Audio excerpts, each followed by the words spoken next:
ಹುಬ್ಬಳ್ಳಿಯಲ್ಲಿ ಇದೇ 19ರಂದು ವೀರಶೈವ ಲಿಂಗಾಯತ ಏಕತಾ ಸಮಾವೇಶ ನಡೀತಾ ಇರುವಂಥದ್ದು. ಇನ್ನು ಈ ಬಗ್ಗೆ ಮಾತನಾಡಲಿಕ್ಕೆ ದಿಂಗಾಲೇಶ್ವರ ಸ್ವಾಮೀಜಿಗಳು ನಮ್ಮ ಜೊತೆ ಇದ್ದಾರೆ. ಅವರ ಮಾತಾಡ್ತೀನಿ.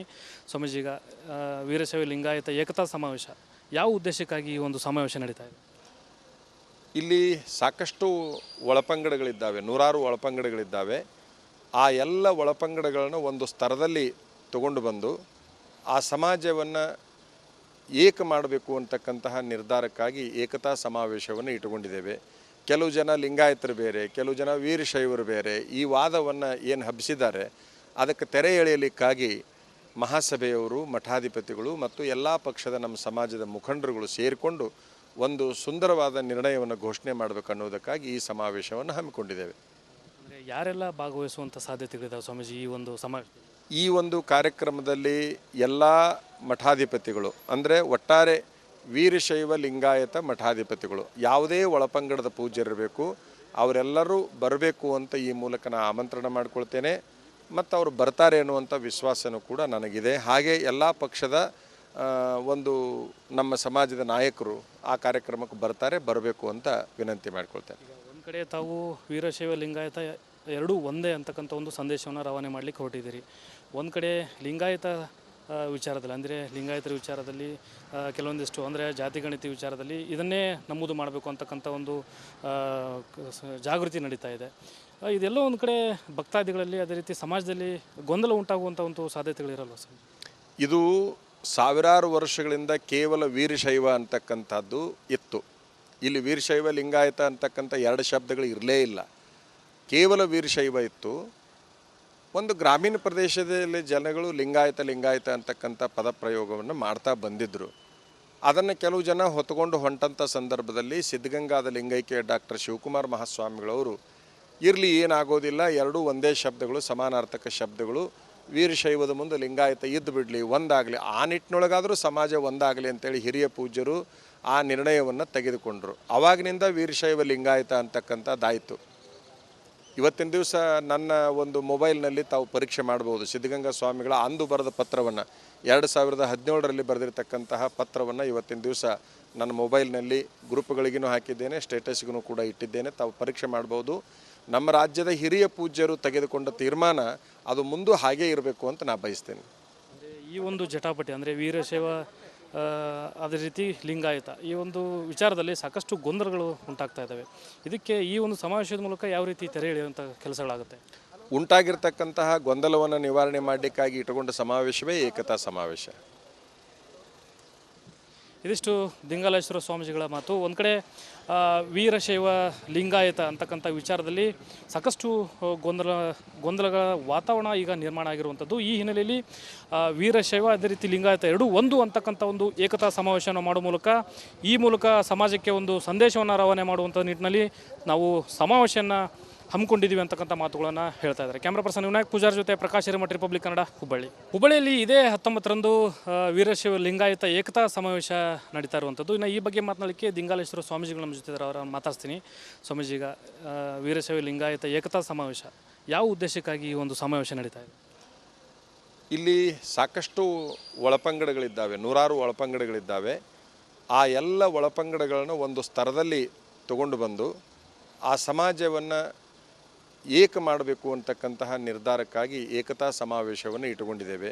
ಕೆಲವು ಜನ ಲಿಂಗಾಯತರು ಬೇರೆ, ಕೆಲವು ಜನ ವೀರಶೈವರು ಬೇರೆ, ಈ ವಾದವನ್ನು ಏನು ಹಬ್ಬಿಸಿದ್ದಾರೆ ಅದಕ್ಕೆ ತೆರೆ ಎಳೆಯಲಿಕ್ಕಾಗಿ ಮಹಾಸಭೆಯವರು, ಮಠಾಧಿಪತಿಗಳು ಮತ್ತು ಎಲ್ಲ ಪಕ್ಷದ ನಮ್ಮ ಸಮಾಜದ ಮುಖಂಡರುಗಳು ಸೇರಿಕೊಂಡು ಒಂದು ಸುಂದರವಾದ ನಿರ್ಣಯವನ್ನು ಘೋಷಣೆ ಮಾಡಬೇಕು ಅನ್ನೋದಕ್ಕಾಗಿ ಈ ಸಮಾವೇಶವನ್ನು ಹಮ್ಮಿಕೊಂಡಿದ್ದೇವೆ. ಅಂದರೆ ಯಾರೆಲ್ಲ ಭಾಗವಹಿಸುವಂಥ ಸಾಧ್ಯತೆಗಳಿದ್ದಾವೆ ಸ್ವಾಮೀಜಿ ಈ ಒಂದು ಸಮಾವೇಶ? ಈ ಒಂದು ಕಾರ್ಯಕ್ರಮದಲ್ಲಿ ಎಲ್ಲ ಮಠಾಧಿಪತಿಗಳು, ಅಂದರೆ ಒಟ್ಟಾರೆ ವೀರಶೈವ ಲಿಂಗಾಯತ ಮಠಾಧಿಪತಿಗಳು, ಯಾವುದೇ ಒಳಪಂಗಡದ ಪೂಜ್ಯರಿರಬೇಕು, ಅವರೆಲ್ಲರೂ ಬರಬೇಕು ಅಂತ ಈ ಮೂಲಕ ನಾನು ಆಮಂತ್ರಣ ಮಾಡಿಕೊಳ್ತೇನೆ. ಮತ್ತು ಅವರು ಬರ್ತಾರೆ ಅನ್ನುವಂಥ ವಿಶ್ವಾಸನೂ ಕೂಡ ನನಗಿದೆ. ಹಾಗೆ ಎಲ್ಲ ಪಕ್ಷದ ಒಂದು ನಮ್ಮ ಸಮಾಜದ ನಾಯಕರು ಆ ಕಾರ್ಯಕ್ರಮಕ್ಕೆ ಬರಬೇಕು ಅಂತ ವಿನಂತಿ ಮಾಡಿಕೊಳ್ತೇನೆ. ಒಂದು ಕಡೆ ತಾವು ವೀರಶೈವ ಲಿಂಗಾಯತ ಎರಡೂ ಒಂದೇ ಅಂತಕ್ಕಂಥ ಒಂದು ಸಂದೇಶವನ್ನು ರವಾನೆ ಮಾಡಲಿಕ್ಕೆ ಹೊರಟಿದ್ದೀರಿ. ಒಂದು ಕಡೆ ಲಿಂಗಾಯತ ವಿಚಾರದಲ್ಲಿ ಅಂದರೆ ಲಿಂಗಾಯತರ ವಿಚಾರದಲ್ಲಿ ಕೆಲವೊಂದಿಷ್ಟು ಅಂದರೆ ಜಾತಿ ಗಣತಿ ವಿಚಾರದಲ್ಲಿ ಇದನ್ನೇ ನಮೂದು ಮಾಡಬೇಕು ಅಂತಕ್ಕಂಥ ಒಂದು ಜಾಗೃತಿ ನಡೀತಾ ಇದೆ. ಇದೆಲ್ಲೋ ಒಂದು ಕಡೆ ಭಕ್ತಾದಿಗಳಲ್ಲಿ ಅದೇ ರೀತಿ ಸಮಾಜದಲ್ಲಿ ಗೊಂದಲ ಉಂಟಾಗುವಂಥ ಒಂದು ಸಾಧ್ಯತೆಗಳಿರಲ್ವ ಸರ್? ಇದು ಸಾವಿರಾರು ವರ್ಷಗಳಿಂದ ಕೇವಲ ವೀರಶೈವ ಅಂತಕ್ಕಂಥದ್ದು ಇತ್ತು. ಇಲ್ಲಿ ವೀರಶೈವ ಲಿಂಗಾಯತ ಅಂತಕ್ಕಂಥ ಎರಡು ಶಬ್ದಗಳು ಇರಲೇ ಇಲ್ಲ. ಕೇವಲ ವೀರಶೈವ ಇತ್ತು. ಒಂದು ಗ್ರಾಮೀಣ ಪ್ರದೇಶದಲ್ಲಿ ಜನಗಳು ಲಿಂಗಾಯತ ಅಂತಕ್ಕಂಥ ಪದಪ್ರಯೋಗವನ್ನು ಮಾಡ್ತಾ ಬಂದಿದ್ದರು. ಅದನ್ನು ಕೆಲವು ಜನ ಹೊತ್ತುಕೊಂಡು ಹೊಂಟಂಥ ಸಂದರ್ಭದಲ್ಲಿ ಸಿದ್ಧಗಂಗಾದ ಲಿಂಗೈಕ್ಯ ಡಾಕ್ಟರ್ ಶಿವಕುಮಾರ ಮಹಾಸ್ವಾಮಿಗಳವರು ಇರಲಿ, ಏನಾಗೋದಿಲ್ಲ, ಎರಡೂ ಒಂದೇ ಶಬ್ದಗಳು, ಸಮಾನಾರ್ಥಕ ಶಬ್ದಗಳು, ವೀರಶೈವದ ಮುಂದೆ ಲಿಂಗಾಯತ ಇದ್ದು ಬಿಡಲಿ, ಒಂದಾಗಲಿ, ಆ ನಿಟ್ಟಿನೊಳಗಾದರೂ ಸಮಾಜ ಒಂದಾಗಲಿ ಅಂತೇಳಿ ಹಿರಿಯ ಪೂಜ್ಯರು ಆ ನಿರ್ಣಯವನ್ನು ತೆಗೆದುಕೊಂಡರು. ಆವಾಗಿನಿಂದ ವೀರಶೈವ ಲಿಂಗಾಯತ ಅಂತಕ್ಕಂಥದ್ದಾಯಿತು. ಇವತ್ತಿನ ದಿವಸ ನನ್ನ ಒಂದು ಮೊಬೈಲ್ನಲ್ಲಿ ತಾವು ಪರೀಕ್ಷೆ ಮಾಡ್ಬೋದು. ಸಿದ್ಧಗಂಗಾ ಸ್ವಾಮಿಗಳ ಅಂದು ಬರೆದ ಪತ್ರವನ್ನು 2017ರಲ್ಲಿ ಬರೆದಿರ್ತಕ್ಕಂತಹ ಪತ್ರವನ್ನು ಇವತ್ತಿನ ದಿವಸ ನನ್ನ ಮೊಬೈಲ್ನಲ್ಲಿ ಗ್ರೂಪ್ಗಳಿಗೂ ಹಾಕಿದ್ದೇನೆ, ಸ್ಟೇಟಸ್ಗೂ ಕೂಡ ಇಟ್ಟಿದ್ದೇನೆ. ತಾವು ಪರೀಕ್ಷೆ ಮಾಡ್ಬೋದು. ನಮ್ಮ ರಾಜ್ಯದ ಹಿರಿಯ ಪೂಜ್ಯರು ತೆಗೆದುಕೊಂಡ ತೀರ್ಮಾನ ಅದು ಮುಂದೂ ಹಾಗೇ ಇರಬೇಕು ಅಂತ ನಾನು ಬಯಸ್ತೇನೆ. ಈ ಒಂದು ಜಟಾಪಟಿ ಅಂದರೆ ವೀರಶೈವ ಅದೇ ರೀತಿ ಲಿಂಗಾಯತ ಈ ಒಂದು ವಿಚಾರದಲ್ಲಿ ಸಾಕಷ್ಟು ಗೊಂದಲಗಳು ಉಂಟಾಗ್ತಾ ಇದ್ದಾವೆ. ಇದಕ್ಕೆ ಈ ಒಂದು ಸಮಾವೇಶದ ಮೂಲಕ ಯಾವ ರೀತಿ ತೆರೆ ಎಳೆಯುವಂಥ ಕೆಲಸಗಳಾಗುತ್ತೆ? ಉಂಟಾಗಿರ್ತಕ್ಕಂತಹ ಗೊಂದಲವನ್ನು ನಿವಾರಣೆ ಮಾಡಲಿಕ್ಕಾಗಿ ಇಟ್ಟುಕೊಂಡ ಸಮಾವೇಶವೇ ಏಕತಾ ಸಮಾವೇಶ. ಇದಿಷ್ಟು ದಿಂಗಾಲೇಶ್ವರ ಸ್ವಾಮೀಜಿಗಳ ಮಾತು. ಒಂದು ಕಡೆ ವೀರಶೈವ ಲಿಂಗಾಯತ ಅಂತಕ್ಕಂಥ ವಿಚಾರದಲ್ಲಿ ಸಾಕಷ್ಟು ಗೊಂದಲಗಳ ವಾತಾವರಣ ಈಗ ನಿರ್ಮಾಣ ಆಗಿರುವಂಥದ್ದು. ಈ ಹಿನ್ನೆಲೆಯಲ್ಲಿ ವೀರಶೈವ ಅದೇ ರೀತಿ ಲಿಂಗಾಯತ ಎರಡೂ ಒಂದು ಅಂತಕ್ಕಂಥ ಒಂದು ಏಕತಾ ಸಮಾವೇಶವನ್ನು ಮಾಡುವ ಮೂಲಕ ಸಮಾಜಕ್ಕೆ ಒಂದು ಸಂದೇಶವನ್ನು ರವಾನೆ ಮಾಡುವಂಥ ನಿಟ್ಟಿನಲ್ಲಿ ನಾವು ಸಮಾವೇಶವನ್ನು ಹಮ್ಮಿಕೊಂಡಿದ್ದೀವಿ ಅಂತಕ್ಕಂಥ ಮಾತುಗಳನ್ನು ಹೇಳ್ತಾ ಇದ್ದಾರೆ. ಕ್ಯಾಮ್ರಾ ಪರ್ಸನ್ ವಿನಾಯಕ್ ಪೂಜಾರ್ ಜೊತೆ ಪ್ರಕಾಶ್ ಹಿರೇಮಠ, ರಿಪಬ್ಲಿಕ್ ಕನ್ನಡ, ಹುಬ್ಬಳ್ಳಿಯಲ್ಲಿ ಇದೇ 19ರಂದು ವೀರಶೈವ ಲಿಂಗಾಯತ ಏಕತಾ ಸಮಾವೇಶ ನಡೀತಾ ಇರುವಂಥದ್ದು. ಇನ್ನು ಈ ಬಗ್ಗೆ ಮಾತನಾಡಲಿಕ್ಕೆ ದಿಂಗಾಲೇಶ್ವರ ಸ್ವಾಮೀಜಿಗಳು ನಮ್ಮ ಜೊತೆ ಅವರ ಮಾತಾಡ್ತೀನಿ. ಸ್ವಾಮೀಜಿಗ ವೀರಶೈವ ಲಿಂಗಾಯತ ಏಕತಾ ಸಮಾವೇಶ ಯಾವ ಉದ್ದೇಶಕ್ಕಾಗಿ ಈ ಒಂದು ಸಮಾವೇಶ ನಡೀತಾ ಇದೆ? ಇಲ್ಲಿ ಸಾಕಷ್ಟು ಒಳಪಂಗಡಗಳಿದ್ದಾವೆ, ನೂರಾರು ಒಳಪಂಗಡಗಳಿದ್ದಾವೆ. ಆ ಎಲ್ಲ ಒಳಪಂಗಡಗಳನ್ನು ಒಂದು ಸ್ತರದಲ್ಲಿ ತಗೊಂಡು ಬಂದು ಆ ಸಮಾಜವನ್ನು ಏಕ ಮಾಡಬೇಕು ಅಂತಕ್ಕಂತಹ ನಿರ್ಧಾರಕ್ಕಾಗಿ ಏಕತಾ ಸಮಾವೇಶವನ್ನು ಇಟ್ಟುಕೊಂಡಿದ್ದೇವೆ. ಕೆಲವು ಜನ ಲಿಂಗಾಯತರು ಬೇರೆ, ಕೆಲವು ಜನ ವೀರಶೈವರು ಬೇರೆ, ಈ ವಾದವನ್ನು ಏನು ಹಬ್ಬಿಸಿದ್ದಾರೆ ಅದಕ್ಕೆ ತೆರೆ ಎಳೆಯಲಿಕ್ಕಾಗಿ ಮಹಾಸಭೆಯವರು, ಮಠಾಧಿಪತಿಗಳು ಮತ್ತು ಎಲ್ಲ ಪಕ್ಷದ ನಮ್ಮ ಸಮಾಜದ ಮುಖಂಡರುಗಳು ಸೇರಿಕೊಂಡು ಒಂದು ಸುಂದರವಾದ ನಿರ್ಣಯವನ್ನು ಘೋಷಣೆ ಮಾಡಬೇಕು ಅನ್ನೋದಕ್ಕಾಗಿ ಈ ಸಮಾವೇಶವನ್ನು ಹಮ್ಮಿಕೊಂಡಿದ್ದೇವೆ. ಅಂದರೆ ಯಾರೆಲ್ಲ ಭಾಗವಹಿಸುವಂಥ ಸಾಧ್ಯತೆಗಳಿದ್ದಾವೆ ಸ್ವಾಮೀಜಿ ಈ ಒಂದು ಸಮಾವೇಶ? ಈ ಒಂದು ಕಾರ್ಯಕ್ರಮದಲ್ಲಿ ಎಲ್ಲ ಮಠಾಧಿಪತಿಗಳು ಅಂದರೆ ಒಟ್ಟಾರೆ ವೀರಶೈವ ಲಿಂಗಾಯತ ಮಠಾಧಿಪತಿಗಳು, ಯಾವುದೇ ಒಳಪಂಗಡದ ಪೂಜ್ಯರಿರಬೇಕು, ಅವರೆಲ್ಲರೂ ಬರಬೇಕು ಅಂತ ಈ ಮೂಲಕ ನಾನು ಆಮಂತ್ರಣ ಮಾಡಿಕೊಳ್ತೇನೆ. ಮತ್ತು ಅವರು ಬರ್ತಾರೆ ಅನ್ನುವಂಥ ವಿಶ್ವಾಸನೂ ಕೂಡ ನನಗಿದೆ. ಹಾಗೆ ಎಲ್ಲ ಪಕ್ಷದ ಒಂದು ನಮ್ಮ ಸಮಾಜದ ನಾಯಕರು ಆ ಕಾರ್ಯಕ್ರಮಕ್ಕೆ ಬರಬೇಕು ಅಂತ ವಿನಂತಿ ಮಾಡಿಕೊಳ್ತೇನೆ. ಒಂದು ಕಡೆ ತಾವು ವೀರಶೈವ ಲಿಂಗಾಯತ ಎರಡೂ ಒಂದೇ ಅಂತಕ್ಕಂಥ ಒಂದು ಸಂದೇಶವನ್ನು ರವಾನೆ ಮಾಡಲಿಕ್ಕೆ ಹೊರಟಿದ್ದೀರಿ. ಒಂದು ಕಡೆ ಲಿಂಗಾಯತ ವಿಚಾರದಲ್ಲಿ ಅಂದರೆ ಲಿಂಗಾಯತರ ವಿಚಾರದಲ್ಲಿ ಕೆಲವೊಂದಿಷ್ಟು ಅಂದರೆ ಜಾತಿ ಗಣತಿ ವಿಚಾರದಲ್ಲಿ ಇದನ್ನೇ ನಮೂದು ಮಾಡಬೇಕು ಅಂತಕ್ಕಂಥ ಒಂದು ಜಾಗೃತಿ ನಡೀತಾ ಇದೆ. ಇದೆಲ್ಲೋ ಒಂದು ಕಡೆ ಭಕ್ತಾದಿಗಳಲ್ಲಿ ಅದೇ ರೀತಿ ಸಮಾಜದಲ್ಲಿ ಗೊಂದಲ ಉಂಟಾಗುವಂಥ ಒಂದು ಸಾಧ್ಯತೆಗಳಿರಲ್ವ ಸರ್? ಇದು ಸಾವಿರಾರು ವರ್ಷಗಳಿಂದ ಕೇವಲ ವೀರಶೈವ ಅಂತಕ್ಕಂಥದ್ದು ಇತ್ತು. ಇಲ್ಲಿ ವೀರಶೈವ ಲಿಂಗಾಯತ ಅಂತಕ್ಕಂಥ ಎರಡು ಶಬ್ದಗಳು ಇರಲೇ ಇಲ್ಲ. ಕೇವಲ ವೀರಶೈವ ಇತ್ತು.